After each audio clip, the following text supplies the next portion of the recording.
Welcome everyone to the One Moment Podcast. I am your boy and your co-host, Mr. KO, Kevo, Kevin Odom, whatever you want to call me, doesn't matter to me.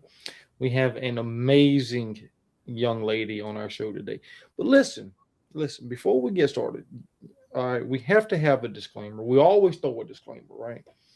So on the One Moment podcast, we talk about mental health, substance use, suicide prevention, anything related to healthcare. Our goal is to build bridges where gaps are, to bust and break down stigmas and barriers. And so, if for any reason you are, triggered throughout our show today, please reach out and seek help. You have, if you're in the U.S. or any of its of the related territories, 988 is the National Crisis and Suicide Hotline. You can also dial 911 for the local emergency line. And you can also go to a local emergency department or local crisis center. Right? And if you are outside of the U.S., right? Let's say UK, Spain, Australia, anywhere like that. I don't know those numbers right off hand, but go to a local hospital or a local crisis center if y'all have one, whatever is is in y'all's local area. In the event that you need immediate help, everything that we talk about on the show is educational in nature. None of it should be construed with clinical, medical, or even legal advice. All right. Our goal is to flip tables where tables need to be flipped, right? So uh, I think I got all the good stuff out of the way. Now, Miss Isabella and I were talking, having a great, phenomenal conversation. And I'm like, whoa, we need to stop. Let me just hit the record button because we could have had a whole two episodes already. I ain't gonna lie. And I think she would agree. So we were talking and we're talking about an important subject, and it was how systems hold us down. And I want to kind of pick up from where we were, where we stopped off at, and then we'll go wherever the conversation is going to go because she's got a lot to offer us. She's got a lot of history, a lot of wisdom, a lot of experience. So we were talking about cults and cult leaders and different things like that. We talked about how the current system is with the legal system, the healthcare system, society in general. And I made the comment that in the early 1900s, and I want her feedback and her experience and knowledge and ideas too. Early 1900s, you can buy any color Model T Ford as long as it's this, right? As long as it's black and as long as it's this type of Model T Ford, you're good to go. Society says we can be anything we want to be, achieve anything we want to achieve, as long as it's this and it's whatever they say. And same thing with mental health, right? There's treatment for this, treatment for that, and you can engage in any of it as long as it's this. And I think it's time to continue flipping tables because what she and I were talking about, I'm ready to blow some socks off today. Okay.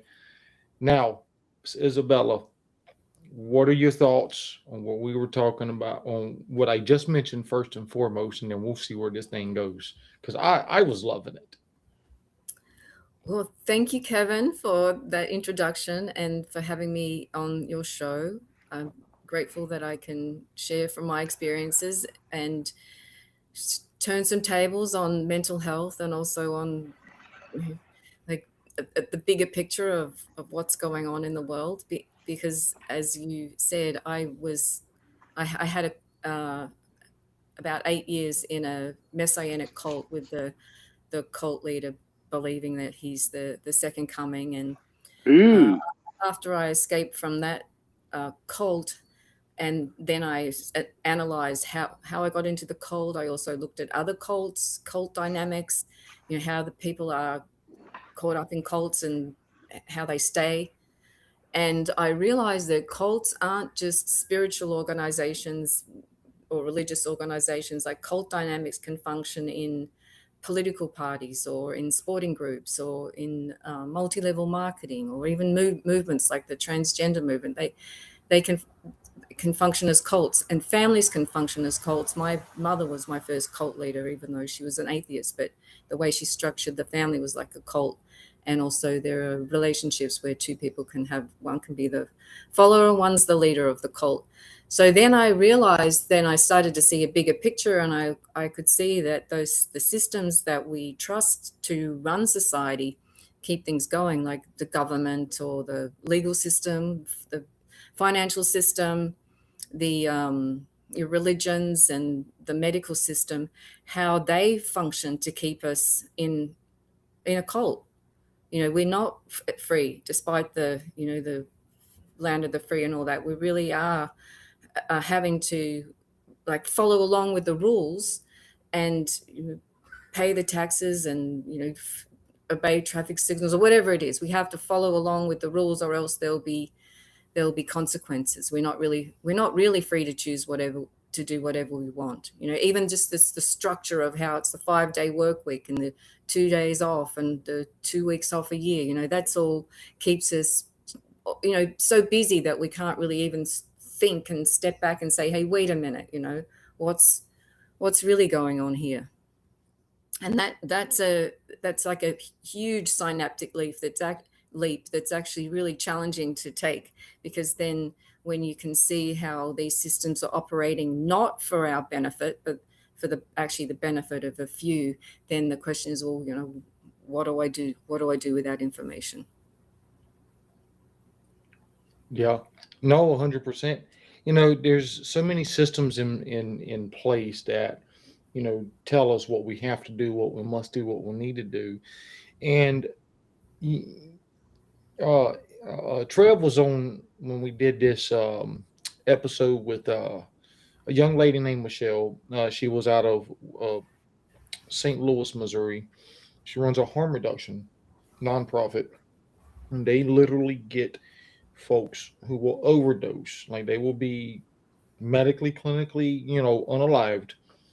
They will rush to their place of, to their business, and they will get Narcan to come back to life. And they will say, hey, y'all need to go to the emergency department. Like, we're not a hospital. We can't sustain, life long term, right? Like, we're not equipped to that. We can just give you Narcan. That's it. And lo and behold, all the individuals say, no, I don't want to go to the hospital. They treat me like I'm worthless and useless and everything else, right? And it's like, these folks are not bad people. They're just people who are struggling with a substance use disorder, right? And it's the system that we have in place that holds people down, that stigmatizes people, that tells people you can't do this and you can do this, and if you do this, and then you're this type of person, but if you do this, then you're this type of person. And my question to you is because we can look at it from whether it's politics, whether it's healthcare, education, banking, what have you, corrections, whatever. How do we break free and live truly authentically? That's the question of my life. Well, first off, it has to be an inside job. So it's important to recognize the systems that are keeping us, let's call it enslaved. That's the most triggering thing for people, to think that we actually might be in a slave situation. But so recognize ways that we are being kept enslaved, and then to establish oneself as a sovereign being, because we are sovereign beings. No one has the right to have any power over us in any situation, unless mainly it was like an emergency situation and someone was organizing crowds or whatever. Basically, we're sovereign beings and no one has the right to rule over us. Like, there's no moral authority in government. There's no moral authority in anyone who's taking a position of power over us. So firstly, recognize oneself as a sovereign being and really anchor that. And then to see where I'm just doing it from my own experience, where can I extract myself from those systems of control? I don't follow politics. I don't follow, I look at headlines, but I don't get invested in what's happening, because to me it's theater on a world stage that's designed to keep us distracted from what's really important, what we're here to do, so we're being like distracted and controlled. So when we recognize how that's happening, then just continue to withdraw. And then there are a lot of people now who are establishing parallel societies with alternative currencies and food security. So they're growing their own food and basically like breakaway societies. That's happening a lot more because people realize that the systems that are in place that are controlling us they cannot be sustained. Once enough people realize that, hey, this is taxation's theft, and I'm not going to participate in my own enslavement anymore by funding them, then those systems will collapse. And it's up to us how that goes. Is it going to go into chaos, or is it going to go into a more like benevolent way of living in a society where everyone's cared for, where there aren't a few who benefit from the work and the sweat and the labor of everybody else. So for me, it's just a gradual extraction. I'm not in a position if I had my own land and grew my own food, then I would be, I'd be more fully extracted from the systems of control. Wow. No, I definitely would 100% agree with, what you just said. And I definitely, have to touch back on what how you first started. Is it starts with us. Yeah. Doesn't start with, the government, doesn't start with the state, it doesn't start with, the CEO of your employer, or doesn't start with this. No, it all starts with us, and it's an inside job. Mm-hmm. So I love what you and how you started off. I think that was very a major, huge piece of it. Trev, what's going on with you today, brother? Mr. Trevor, this is Miss Isabella Hi, Young. Trevor. Pleased to Hi, Mr. meet Isabella. It's my privilege and pleasure to be here with you guys again. And uh, I sure am just excited about what I've heard so far. I've only been in the discussion just maybe like 10 minutes, and I'm like, wow, this is a total description of me and my situation. um, I'm glad that we're able to address things like this because for the course of my length of my life, I've always been the oddball in the crowd. And a lot of the times misunderstood or stuck off to the side because I don't think, act, and talk like everyone else. So it hasn't been great for me to get along with the society that we like to think of as norm because I'm not compliant to what everybody else thinks. Um, and that's the individual that's me, the genuine me. And I'm at this stage of my life and current things that are going on with me, I'm like, this is it's like I'm blessed for this episode because as I stepped into it, I apologize for being a little bit behind time on it. I had Stop work, apologizing. you know me. I don't like being late, Okay, but well, just quit I can't apologizing help and it. keep it moving. Yes, sir. Um, but it's just awesome to be in this episode because it's like it's custom designed again and made for me in this moment.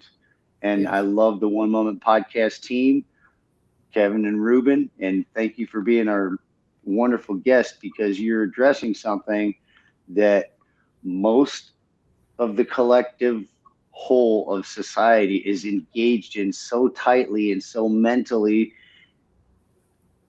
And it may be a positivity for them, but maybe it's not for me. And that's why I haven't engaged in this much of the things in society to my advantage. It seems like I'm the one that's kind of pushed off to the side and just dismissed. And I don't like being dismissed anymore. I'm not going to stand for it. So it's an individualistic stand up for yourself. I totally agree with most everything that I've heard been discussed so far, Ms. Isabella. And Kevin, your points are just spot on to me and things that are going on with me today. And yeah, I only apologize because I was held at work a few minutes late. Well, listen, it ain't me that you got to apologize to. It's Miss Isabella. Okay, so you Yes, got to yes, make sir. good for her and with her. I'm just saying that right now. So, Well, I apologize to our listeners too, because nobody likes to be late. I'm the guy that's like always there 10 minutes early. right. Anyways, I'm here. I'm glad to be here, and I'm engaged in this podcast like it's no tomorrow, because So it's let not me. promised. But I love it. I appreciate it. So let me ask you, Miss Isabella. I want to touch back on what we were talking about. Being in a cult, right? Um, because that holds that touches a lot of mental health concerns, trauma, entrapment, sexual abuse, depression, anxiety, Manipulation. suicide prevention, suicide. I mean, it touches literally every form of mental health that you can think of, right? Um, Manipulation. Yeah. yeah, yeah. So that's yeah, forced by force or coercion. I mean, you're talking about potentially sexual trafficking, labor trafficking, a lot of things that come into play here. So, what was your experience, with being in a cult, and uh, what? So, it's a three-layered question. What was your experience in being in a cult? How did it impact your mental health? And for those who might be watching us right now live, and potentially even when we do the official recording, and start publicizing that, hey, everything's official as far as like the all of that. What did it take for you to help you? I'm not going to say overcome, but I'm going to use my most hated word, cope with those concerns. Adapt. You can say adapt, yeah. My first point is that nobody joins a cult. So to get into a cult, it's usually a decision that's made because the group is somehow fulfilling needs, whether that's a religious group or like a political, like I was saying, I listed the cults before. And it's just over time that one becomes aware of the fact that, hey, this is a high control group. This is a like narcissistic cult leader. The thing about a cult is that the cage that keeps us in the cult is invisible. So our perception is being deceived, or we're overriding intuition and those sorts of things. And it's the same with the bigger the cult that's keeping us all enslaved. The prison is invisible, and it's only when you recognize that, hey, I am imprisoned here, I am being controlled, that there's any chance of escape. Because if you don't realize that you're being held captive or coercively controlled, then you can't, escape's not possible, because you wouldn't even try to get out. So I didn't realize for a very long time that I was in a cult. I thought I was in a spiritual community, like an ashram with my guru, and we were his disciples, because he believes he's the second coming here to save humanity. Like, God help us if he is, really. He's a piece of work. But anyway, we were his disciples helping him with his mission. And every day was all about him and his needs, what he needed, whether it was food or activities or whatever, massages, who knows. But so we're all focused just on him and his needs. So our needs weren't really met, and our voice wasn't listened to. My intuition was cut off, because he used the classic brainwashing techniques. There's one called gaslighting, which has become fairly popular. Most people talk about gaslighting. It comes from a 1930s play where the husband tried to make his wife feel like she was going crazy by adjusting the brightness of the gas lights back in the day before electricity. So that's where gaslighting comes from. It's basically a technique that makes the person that you're gaslighting go crazy. because you're denying what they know to be true. So he would say we had conversations we never had, or I did this, or I said that. And because he's the guru, I'm not, and he knows me better than me, there's no arguing. And so I'm second guessing myself pretty much in all situations where I feel like something's wrong or something needs to happen. That would just be overridden. So he just continued to wear away at my sense of self until I remember got to the point where I was clawing at my wrists. I just wanted out. I didn't know how I could get out. Even though my family knew that I was in a cult, they knew a year after I left Australia. They went to see a cult expert. I don't know what he said, but nothing that helped me anyway. And I think that's another point about cults, is that I've heard some experts say, oh, you shouldn't tell someone they're in a cult because it'll just drive them further in, and it'll break your connection with that person, so then there won't be any communication at all. But if I hadn't been told I was in a cult, I don't know when I would have woken up to that fact.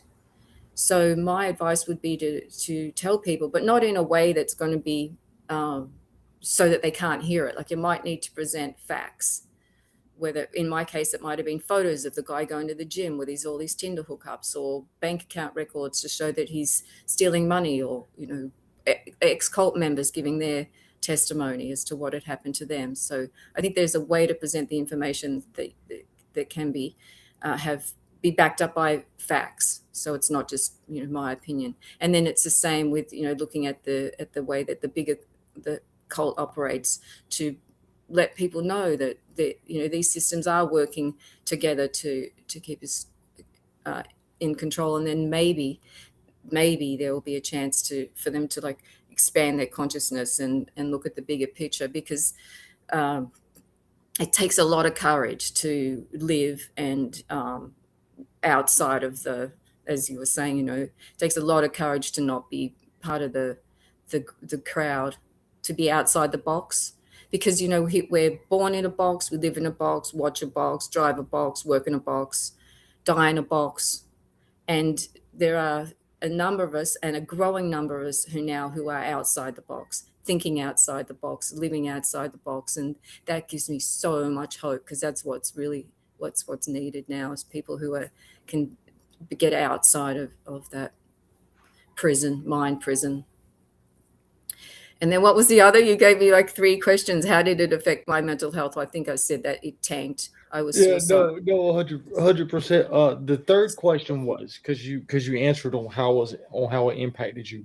What did you do, or what did you find helpful, not to in the sense of overcoming, but Trevor, I think, used a word, and I'm gonna lightly use that one, but you could say adapt. You could say, maybe to help you cope with it. My most hated word.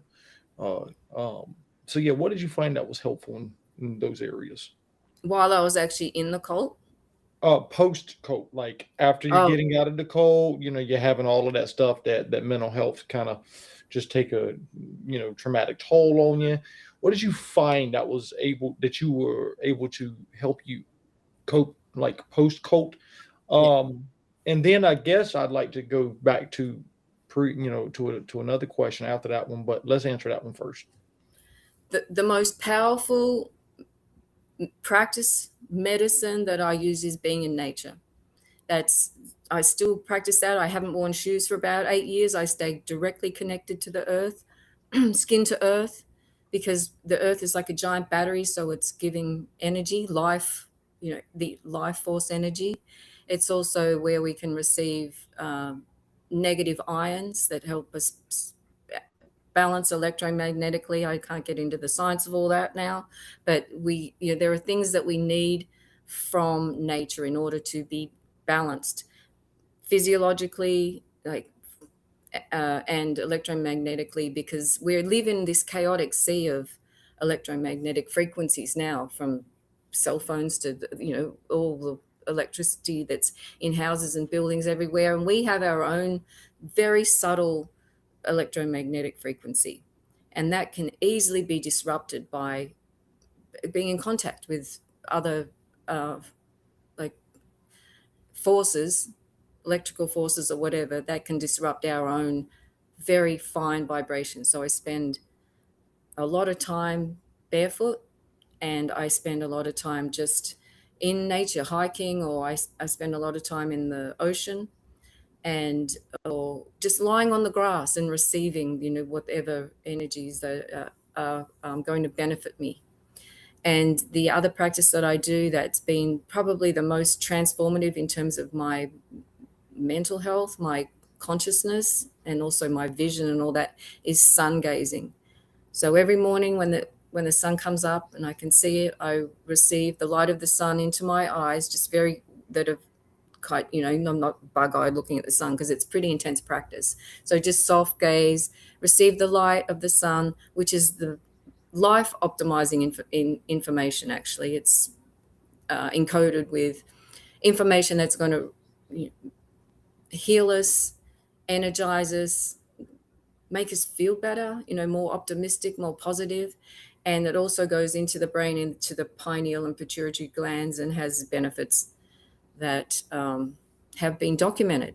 So I practice sun gazing, and by being in nature and just appreciating beauty, looking at the ways the palm trees blow in the wind, or watching the clouds, moon gazing, stargazing, watching the chickens or the ants crawl or whatever it is. I have plants inside, so I'm surrounded by nature. I don't need to listen to play nature sounds, but I used to when I was in the city. I'd play rain or ocean waves or bird song or whatever. That helps to calm the nervous system, because we are humans and we're also animals with animal bodies. So those sorts of things from the natural world are essential, absolutely essential. There's no way one can experience optimal mental or physical health without spending time in nature every day. So yeah, that the natural world has been the best medicine for me. That's an excellent description, and it kind of helps lock into me the need to get back into the woods, because I'm a definite woodsman. I like being in the woods. I can't say I'm barefooted. Haven't been barefooted in a long time, and sometimes I am, but it's you can not touch for very trees. long usually. If you touch trees, Okay. that's grounding as well. Even if you just walk past them and put your hand on the bark, Yeah, and I'm totally compliant to plants being actual medicine instead of chemicals being medicine. With a personal situation in my life right now, I have to present that to the medical profession, and we'll have to see how far that goes with them. But yeah, plants are designed for our health, and it's firmly going to be something I'm going to stand up for myself for as just a human being. Yeah, I've probably got information to share, because that's what I write about mostly in my books, is the medicines we have in nature, including plant medicines. Because when the body receives anything that's not synthetic, that's not natural, so anything that's synthetic, whether it's like food, ultra processed food, or medicines, or not good for you, perfumes or whatever, it immediately goes into defense mode and that's when inflammation starts. And inflammation is like core to most of the chronic diseases. So when we're taking in things that aren't natural, we're doing ourselves such a disservice, whether it's sounds or like I said, food, or what's called medicine, drugs, that it can have a really negative effects. Well, let me ask you this then, because you just reminded me of a question I was going to ask you, and I told you about it. You probably have received this question 100 times. I know you got this little big old thick book about yay thick, all these natural medicines in it, right? Does anybody have a cure for cancer? I mean, that's my question. Like, we need to know. There's a There's a voice doctor. inside me that's willing to scream out right now.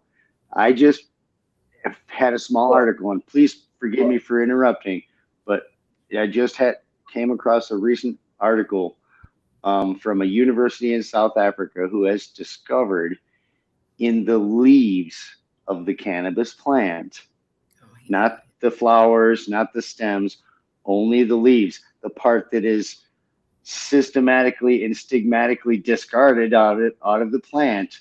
And I've known this ever since I was a little kid. Everybody throws the leaves away. Nobody does anything with it because they don't catch a buzz from it. But discovered from this collegiate study, research has found that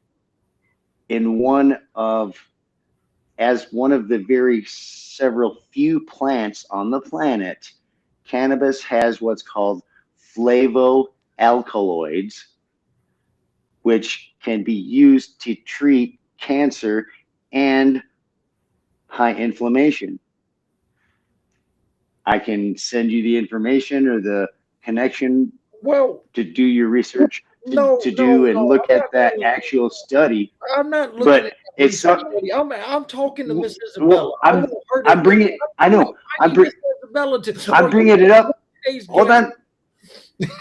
I'm bringing it up because of what I'm dealing with. You know what I'm dealing with personally, and what it can treat, and I'm having to deal with that right now. So to me, it was an amazing discovery because, like I said, the plants and the natural things in the world are designed specifically, not chemicals that are mass produced by pharmaceutical corporations and all these things. All these chemicals are bad for us, no matter if an educated person says that it's good. So I'm just saying that I had this. Yeah. Did you publish this thick book with all these natural? No, but I wanted to bring it to Mrs. Isabella's attention in case she hadn't heard about it yet. It's called. I had to. It's called flavoalkaloids. I'm weed is medicine as far as I can see. I learned that so marijuana has endocannabinoids in it, right? You would have heard of them, which is also there's some plants that have it. Since 1975, yes, when I was 4, because I have had hippie parents. Right. So we have in our bodies, we have more endocannabinoid receptors than any other type of receptors. We are actually wired for the medicine. And how it works is, I asked this woman, her name's Cannabis Nurse Heather, and I said to her, how does it work? How can weed be so beneficial for so many people in lots of different ways, right? It can cure cancers or heal lots of different things, voices, and help with mental health. I just want to add a disclaimer here. The way that the weed is being growing these days, it's really strong, and it can cause mental health challenges for those who are already maybe don't really need to be smoking really strong weed. Right. So anyway, that's the thing. It's not in that part of the plant. It's specifically and only in the leaves. Just the leaves, not the flowers, not the stems, just the leaves. It's a substance called flavoalkaloids, and it has just recently been discovered, and also is only in several few other plants on the planet. So flavoalkaloids are different, that has just been discovered, and there is a clinical research out of South Africa that has just recently been released, and I was astounded by it because, like I said, everybody discards the leaves. They want to smoke. They want to get high. They want to catch a buzz and all this. But these flavoalkaloids are a substance that is specifically designed to treat cancer and high inflammation. Fabulous. It's fabulous. I love it. Me too. And there's another plant that's it's for skin cancers. And there was a guy American who went into the Australian desert, and he worked with the cattlemen and their indigenous people, and he noticed that they were mulching up this plant material and putting it on the tumors of the cattle, and the tumors would like drop off. So he took the plant back to his lab in the US, and when he analyzed it, the compound that was having that effect is called salicylic acid. So he made, and it comes from eggplants as well. So he's made this cream called Curaderm. I've used it a couple of times actually, where friends of mine are going off to have cancers burnt off their skin. I just supply a little bit of this cream, and it actually destroys the cancerous cells that are on the skin and below the skin as well. So there's so many plant medicines that are effective, that aren't able to be like taken over by big pharma. Yeah. Right. And that's the problem, is because once there's a source of money to be made by it, most people anywhere in the planet, they want that. They want the money to be made, get themselves better and feel better and act better, because they have a source of the massive thing that everybody wants is money, instead of leaving it natural like it should be and used as its purpose, designed by a higher power. So, it's an amazing discussion. I wasn't trying to side branch from it. And specifically, your description of this cult was very disturbing to me, because I am an anti-religion person of all religions on the planet, because every religion has killed other people that didn't believe that same way. And so I am a very spiritual person, but that's my personal thing. Yeah. It's my private relationship with my higher power, my creator, however I understand him. And that is no one else's decision but mine.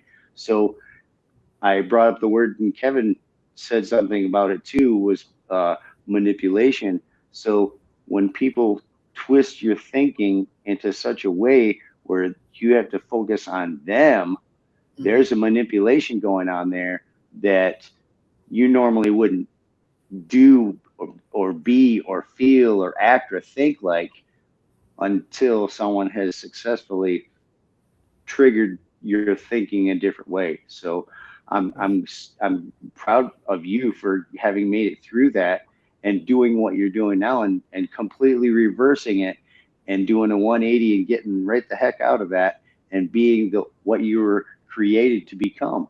And it's a fantastic, one of our most fantastic guests that we've had yet. We've had many, but you're really high up there on the echelon of guests in this podcast. Oh, thank you. I'll stop talking now, Kev. Okay, I can see it.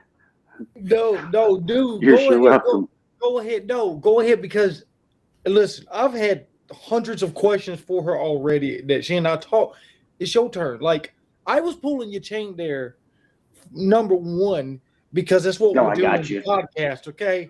Okay, like yes, sir. We're going to pull each other's chain for one. Number two, Miss Isabella was laughing her butt off at us. So I think we've accomplished the goal of exactly what we did, was being able to make her laugh and have a good time on our show. She was telling me right before we got on that she had a unfortunate negative experience, recently on the podcast. So I'm like, listen, we definitely have to sorry to hear that. up, because we are the Joe Rogan of mental health, and I must say that proudly. We're not Joe Rogan, but we're the Joe Rogan of mental health. Well, I'm so grateful that I get to speak about these things that are really important to me on the podcast, because sometimes I have to watch myself. There's some times where talking about the bigger cult is just, people just don't want to go there or know that and all that. So I'm grateful to both of you to be able to hold the space that allows this type of discussion to come forth, because it's really important. People really, really need to know this stuff, that we really are being screwed around here. We're being poisoned every which way. It's true. And it's making, like, what's it's the cure true, for cancer? because Don't eat the things that cause cancer. Don't eat that ultra processed food. Don't drink, poison, whatever it is, alcohol or whatever. Don't do the things it's gonna cause it. And so, without the knowledge of the fact that what they sell in supermarkets or advertise as food is actually really cool. And all the, the shots that people take and happily, roll up their sleeves for, they're so dangerous. So many dangerous things are being like all around us and being forced on us. And if you don't know, then you can't protect yourself. No, I think one of the nicest things. Go ahead. I apologize. I was just going to say I do too, but I won't do it again. One of the nicest things that I like is that, and I'm very engaged with you, Miss Isabella, that we are openly discussing the systems that everyone is so locked in lockstep with, just thinking that that's the natural way to survive, and it's not. It's not about systems being created and that you have to abide to this rule or that rule, or the way that I think, the way that we think. We're the group that has the rules, so you have to deal with what we think is the best, not you. You can't use your own thinking. And so I'm really glad for you to be here with us and to be positively influenced by the fact that we engage in all that stuff, and we like talking about giving people such as yourself the opportunity to openly express themselves in the way that is going to impact people in a positive way, their mental health, help them engage in their, maybe they have a behavior issue, maybe they have in any kind of thing that is going on with them. They can really lock in step with their own thinking in a positive way, where they realize that they have to do something different today in the moment and just drive ahead and discover a new journey that they don't even have any clue about themselves. So yeah, from the ground kind of trying to, like being connected to the earth, and then eating natural foods, because our brain needs to be nourished in order to be healthy, right? And we're told that don't eat fats. Fats are bad. Well, there are some fats that are bad, but there are other fats that's brain food. Like butter's good brain food, olive oil, avocados, coconut oil. These are all fats that the brain needs to function properly, and we're told that they're bad. I mean, margarine, there are some fats you don't want to eat, the high processed fats and all that, because that's toxic, cancerous and all that. But we're not given the basic information that we need to stay mentally healthy. And then we're just driven crazy with all this just like drama on the world stage and government overreach, and that makes people crazy by design. Yes, it does. I totally agree with you, ma'am.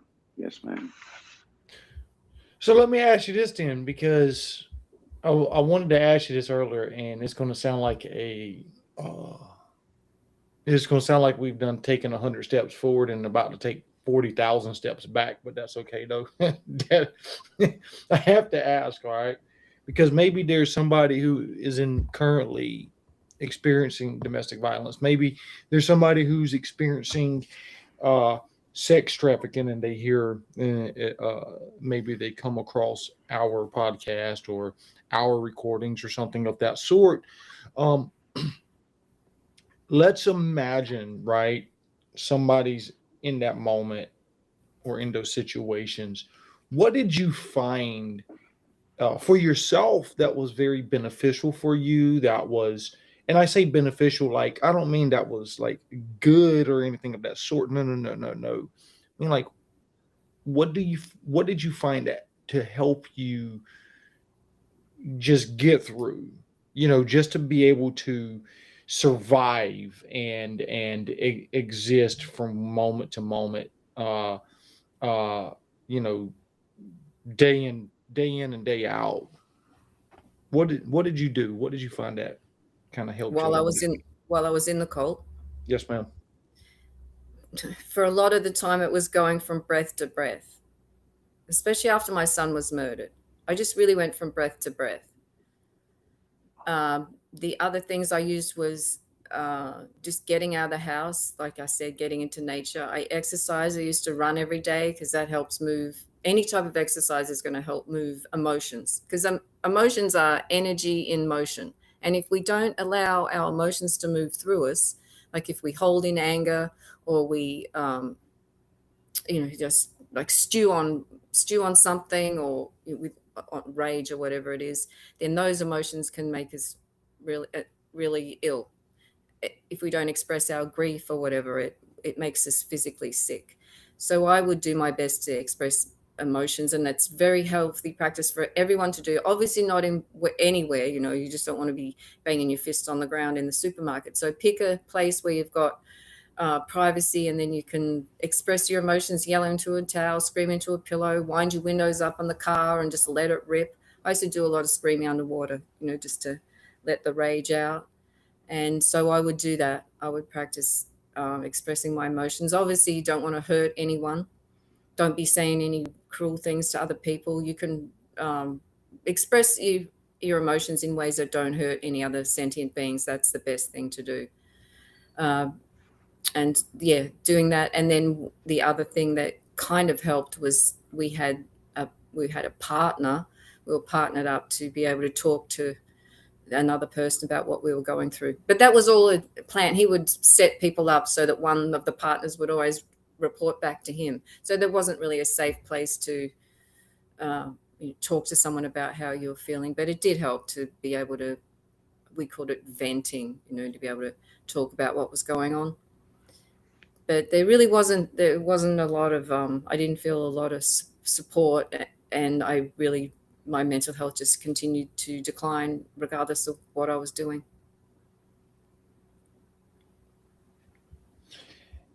And when you say decline, where do you feel like what do you feel like was your bottom, right? And what did that look like? That was my son's murder. That was the bottom, and what that looked like was hell on earth. And that was when I was just going breath to breath for months. But I would have taken myself out then, except I had 2 children, which was like the time when my husband died. So I really stayed alive for my children, because I didn't think that they deserved to have an additional death to handle. So yeah, what it looked like was really just in the blackness there, breathing through time until I could get. Then I realized I've got to get back and participate in life, because this isn't being a good mother. And so I had to get back up again and start doing the things that I needed to do for the children.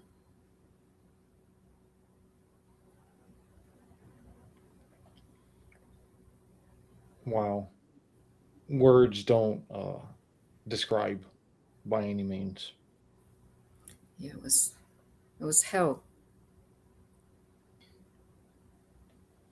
Now, what got you into Eastern practices? And the reason I asked that is because I think it's very important to ask that. And then I'm going to throw it to Trevor after you get done. When I was up in Seattle at NADAC, just so y'all know, just anybody who hears me say NADAC, I'm a proud member of NADAC. They do not sponsor, approve, or disapprove, or not sponsor anything of that sort, anything that we're talking about today. I'm a little bit nipply, so I got on a long sleeve. But right, I have to specify that we are live, but when I was up in there at a conference in Seattle, NADAC had brought in a lot of Native people to do a lot of Eastern cultural practice training with us, and it was very phenomenal on what on the way everything was just put together. I mean, it was just absolute, words don't describe. It was in a spiritual experience for myself, first and foremost. It was an awesome experience. What got you into Eastern medicine and Eastern cultural practices?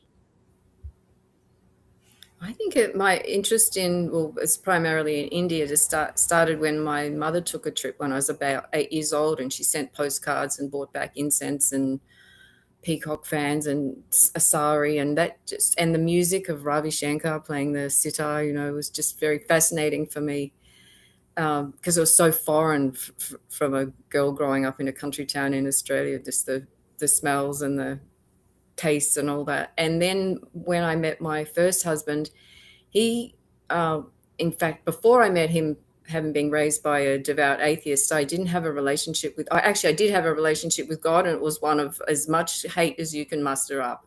Like that, my mother hated God. She taught us to hate God, and anyone who believed in God was a lesser human being. And so I had this superior attitude that I knew better than everybody. And then so I was just relating to life through the five senses, nothing else was real.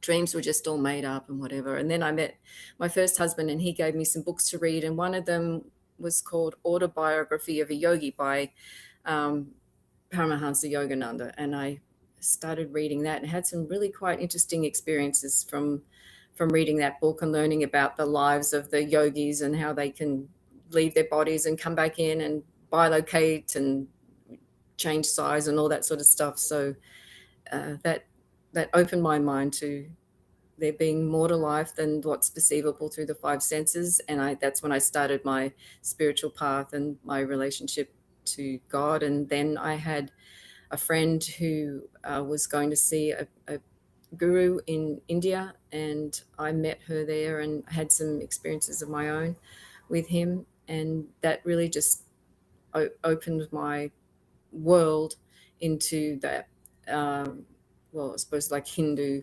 spirituality. And I've done pilgrimages there and walked some, through the Himalayas and really just devoted myself to those spiritual practices and felt really connected. Like I like doing yoga, and I think I'm not a big one on past lives, but I think that I have had past lives where that culture's been very familiar to me.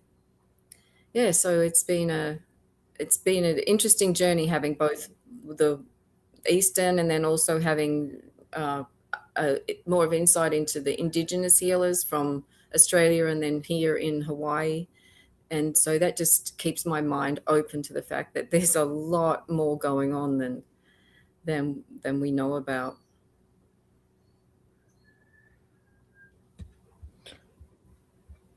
And Trev, you can have it after this. I appreciate you sharing that because I am a huge person in Eastern and ancient practices. Got the bead zone, and I have just finished reading the Gita, and I just started reading, and I'm gonna pronounce it. There's 100 ways to pronounce it, so I'm gonna mispronounce it.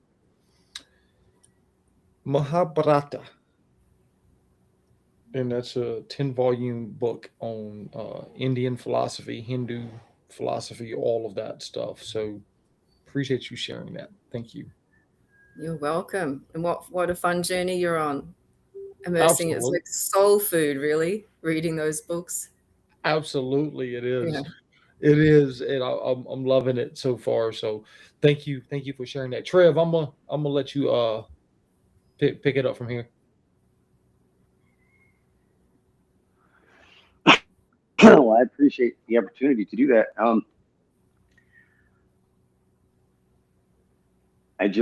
I can't say how grateful and thankful I am for having you as our guest today, Miss Isabella.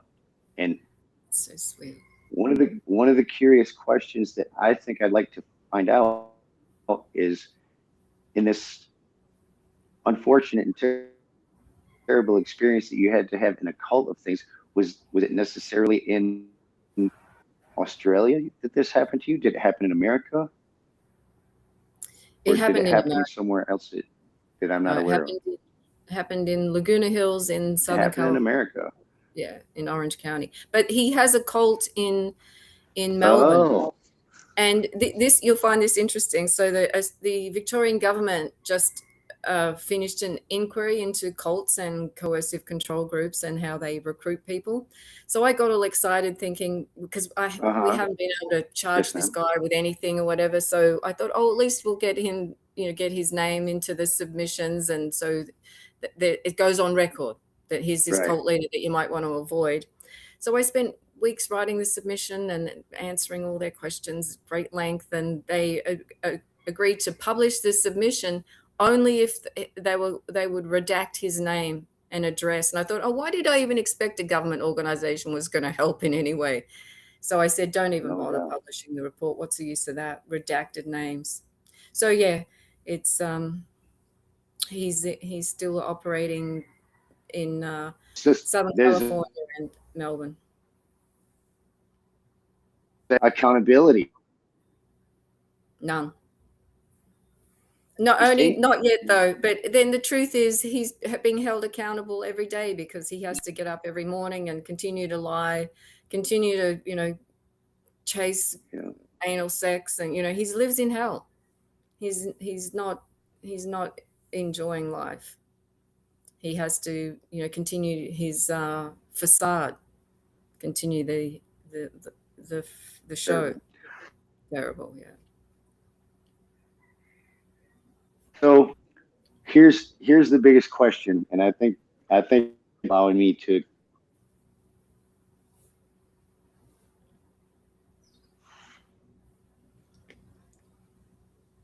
My boy, I think you went out. Yeah.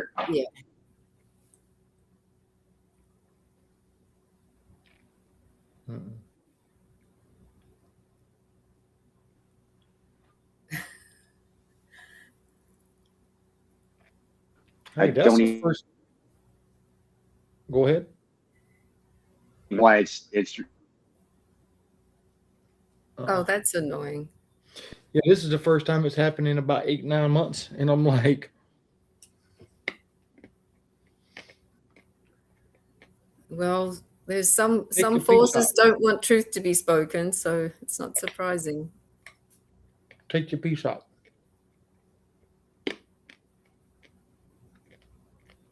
Uh-oh. I think he froze up. Looks like it. No. Can you hear me now? Yes. Okay. I don't know why it did that. It was going fine until I decided to ask a question. So I was saying, Kevin usually nurtures me into the tail end of these episodes, and I think that's kind of where we're going. Is that correct, Kevin? However you want to roll with it, baby. Okay. And so in our podcast, in this One Moment podcast, I feel a little bit discouraged today because my big brother Ruben isn't here, and I miss him desperately. And he completes the triangle of recovery for all of us because he's the peak man, because he's the eldest. He's a mentor to not only Kevin, but also to me, and a very dear, dear friend. I sure do miss seeing his pretty face. Anyways, on the One Moment podcast, we always ask our guests towards the end of the show, if you were to address someone that is going through a similar circumstance that you went through, what would be, help me with the term, Kevin. It's been a few days since I've a few days. Never mind. Yeah. A few days on the episodes, yes, sir.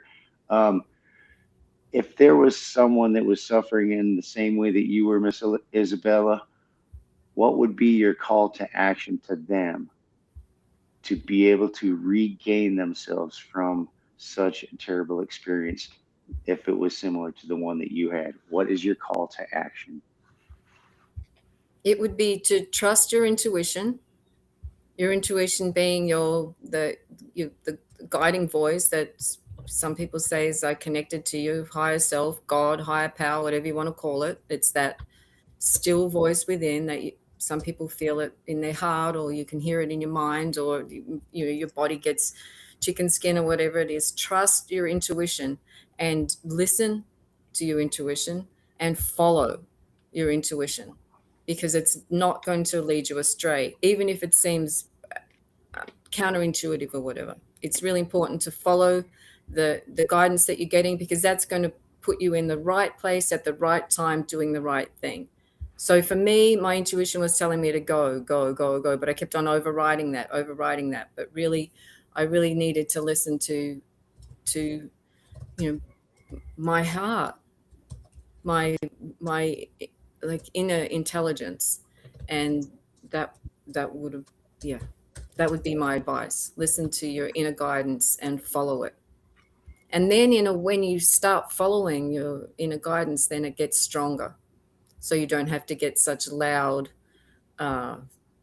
prompts from the universe, because often if you don't listen, then the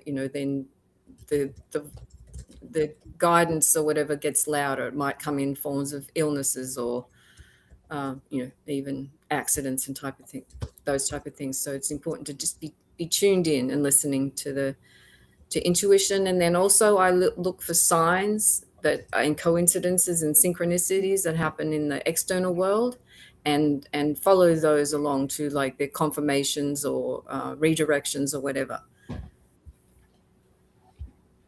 All right.